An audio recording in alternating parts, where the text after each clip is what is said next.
Hi guys! Welcome back to Tea on Things! And for today's video, mag-unbox tayo ng Galaxy Samsung, mag-unbox tayo ng Samsung Galaxy S25 Ultra phone!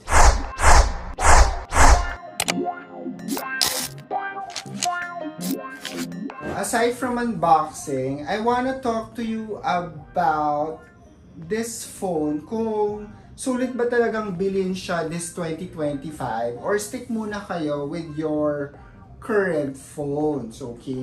I'm not really gonna talk about the features per se. There are already a lot of videos out there.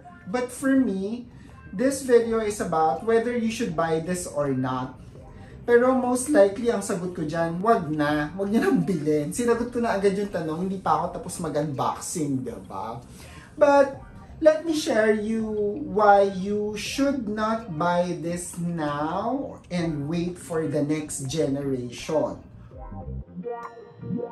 Shoutout nga pala kay Kuya who delivered this. It was so easy buying this online. So, ang ginawa ni Kuya, dala-dala niya to, and then he was just taking picture of my S24 Ultra phone kasi nga bibilin to ni Samsung para meron akong discount dito sa S25 Ultra. So, salamat kay Kuya Ryder for bringing this phone safely and securely to me.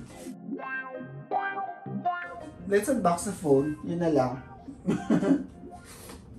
I got this S25 Ultra, and the color is titanium white silver. So this year I'm going white silver, and that's it. That's it. Ang bilis lang na ma-unbox. So yun na yun. That's the box, and this is the phone. Okay. Wow, it's nice. There. Tingnan nga natin kung may gas-gas na. May gas-gas na naman to, gaya nung iPhone 15 Pro Max unboxing. Oh my God, hindi pa rin ako nakamove on doon. Ano?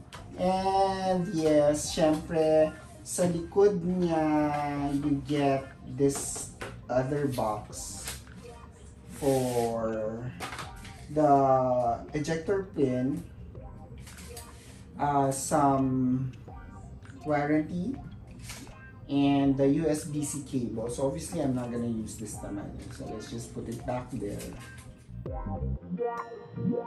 Like what I've mentioned in my previous unboxing, the updates are quite incremental from generation to generation, especially in the past 3 years of flagship phone launches. Wala na talagang something special. And in fact, for this S25 Ultra, comparing it to S24 Ultra, check nyo na lang yung other videos of other vloggers for that. The differences that they mentioned are very minor. That's why when you look at the bentahin niya, kaya siya binibenta because of the AI features, there's nothing really compelling for you to upgrade to the latest S25 Ultra. So if you're coming from S24 Ultra, huwag na muna kayong mag-change, diba? Anyway, let me set it up as I hanash about this phone.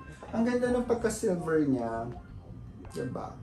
O, diba? Tignan nyo nila. May ayaw mag-open. Ayun, nag-open na siya.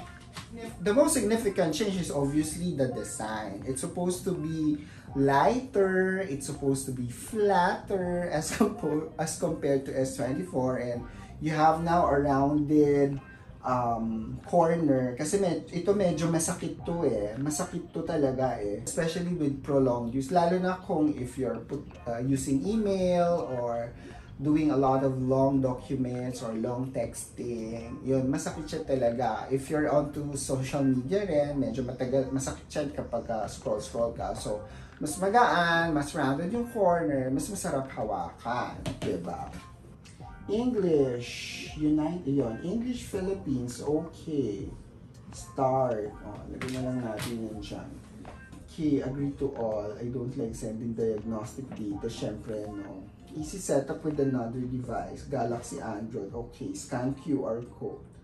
So, hayaan na lang natin itong mag-kembot dyan on its own habang hahanash tayo, no?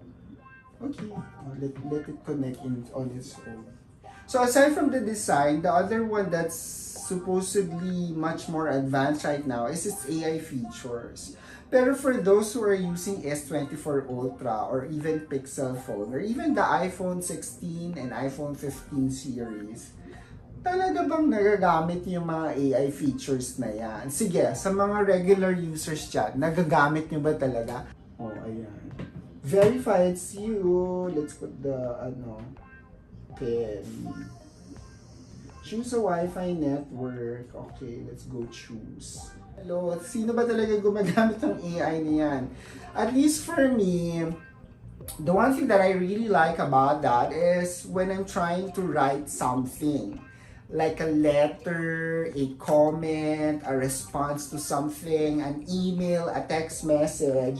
Mas madali sa akin using this AI feature. I also use yung nagtatanggal nung nag-aayos ng photo, pero very rarely kasi hindi naman ako mahilig sa mga ganong klase. Maybe pang mga chikiting, yes, but for me, not really. You know, I tried auto-translation, fail. Oh my God, fail. Kasi hindi niya naman naririnig masyado yung sinasabi ng mga kausap ko. I usually travel for work, so sometimes they will speak in their local language. Nangyari naman ako ilabas yung phone ko habang tinatranslate yung sinasabi nila. Kaya nga sila nagsasalita in foreign language, maybe they didn't want me to listen to that, diba? I also used yung pag may tumawag sa'yo, you can use the AI to reply dun sa mga sinasabi no, kung sino mang tumatawag sa'yo. So, transfer ko lang yung site files via cable nga naman. Then wireless. Yan nga pala yung sinasabi nila. Okay, go. Cable. Send from this phone, receive on this phone. Send from this phone, syempre. Go tayo dyan, Lord. Okay. Connecting to transfer your data. Connect to Rafael Ryan's S25 Ultra to transfer data. Connect. Ayan. Habang nagko-connect, habang nagto-transfer, diretso tayo sa daldalan level. So those are the AI features that I usually use. And also, with the AI features, dependent pa rin siya sa internet connection mo. So kung mabagal yung internet connection mo, matagal talaga mag-turn out ng result yung AI. Especially with photo editing.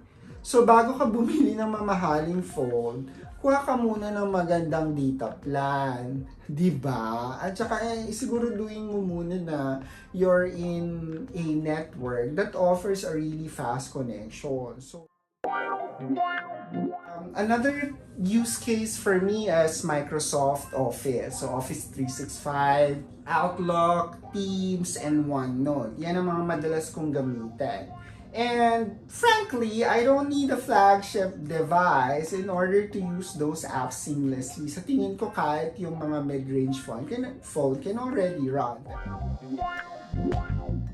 Top performing yung produkto na yan. And that's another point also. If you intend to upgrade, if you can upgrade to the new one, why not? Para lang ma-ensure na mabilis pa rin yung phone nyo after a year. But with 7 years update na pinapangako ni Samsung, you expect the phone to somehow perform according to the speed that it was designed to handle. That one. So, syempre, kung gusto mabili is bili kayo bago every year, diba? And your use of your phone is very processor demanding or process demanding or speed demanding. Tama ba? Performance demanding. There you go. Bili ka na ng latest para wag mo na siyang problemahin pa. Diba, hindi rin siya ganun ka-sensitive as it was before. Teka, lagyan natin ng konting mantika yung fingerprint, no? Actually, it works. Minsan ginaganyan ko yun, pero makuha ko yung body oil ko eh. Pero siya. Ayaw na naman. Ay, nako, ewan. Magulo talaga tong Samsung. So last but not the least, syempre, mag-upgrade ka na kung may pambili ka. Kung gusto mo at may pera ka, go buy! Huwag na kayong magdalawang isip pa. And with that, thank you very much for watching this video. I hope may napulot naman kayong valuable advice or information from me regarding whether you should purchase an S25 Ultra or not. I would say skip this generation if you're coming from 2 years ago flagship phone. But if you have the money, go ahead and splurge. And I think also in terms of performance, this is one of the best performing phones, Android phones in the market today. So thank you very much for watching and I hope to see you in my next video. Ang tagal ko rin nag-unboxing, hindi nag-unboxing, diba? Kasi puro tayo flight reviews. So don't forget to like and subscribe to this channel so you will be updated here on Tea on Things, where we talk all tea and a little bit of shade on tech, trends, travel, and taste. Namiss kong sabihin yun, ha? Bye!